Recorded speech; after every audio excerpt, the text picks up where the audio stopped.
दुनिया में जल्द ही एक नया धर्म आने वाला है और इसके लिए संयुक्त अरब अमीरात के अबू धाबी में एक सेंटर भी तैयार हो चुका है। यह भविष्यवाणी भारत के एक बड़े इमाम डॉक्टर इमाम उमैर इलियासी ने की है।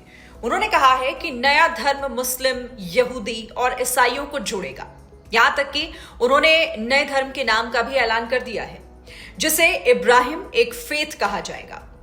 अब यहां पर सवाल ये उठता है कि कोई नया धर्म कैसे बनता है? क्या इसके लिए कोई सेंटर तैयार करना होता है? और सबसे जरूरी सवाल यह भी है कि किसी नए धर्म को मान्यता आखिर कैसे और कहां से दी जाती है? तो आइए इन तमाम सवालों के जवाब जानते हैं।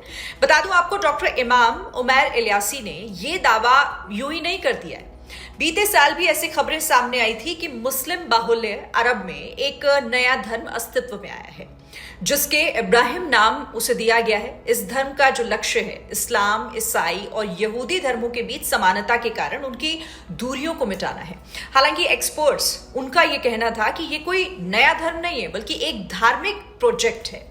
अब इमाम उमैर इलियासी ने नया दावा कर इस पर एक नई बहस भी छेड़ दी है। इतिहास को पलटकर अगर देखेंगे तो दुनिया के सभी धर्मों की शुरुआत अलग अलग समय पर हुई और अलग अलग लोगों द्वारा की गई।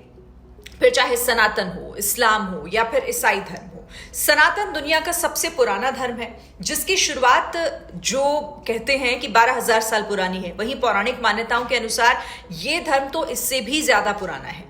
इस्लाम और ईसाई जैसे धर्म का प्रचार पैगंबर मोहम्मद और ईसा मसीह ने किया। इसी तरह भगवान बुद्ध ने बौद्ध धर्म, तो महावीर स्वामी ने जैन धर्म की नींव रखी थी। इन सभी ने अपने विचारों से लोगों को प्रेरित किया और लोगों को जोड़ने का काम किया।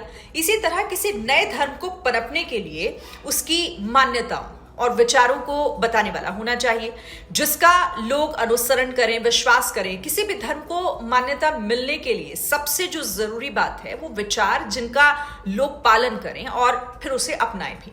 इसके लिए किसी भाषा में कोई साहित्य होना चाहिए जिसे लोग पढ़ें और फिर उससे लाभ ले सकें। इस साहित्य में लिखी हुई बातें सर्वमान्य होनी चाहिए और लोगों द्वारा इसे मान्यता भी मिलनी चाहिए। जब किसी एक विचार या मान्यताओं की बड़ी संख्या में लोग मानने लगते हैं उन्हें, तो फिर एक नए धार्मिक समाज की स्थापना हो जाती है।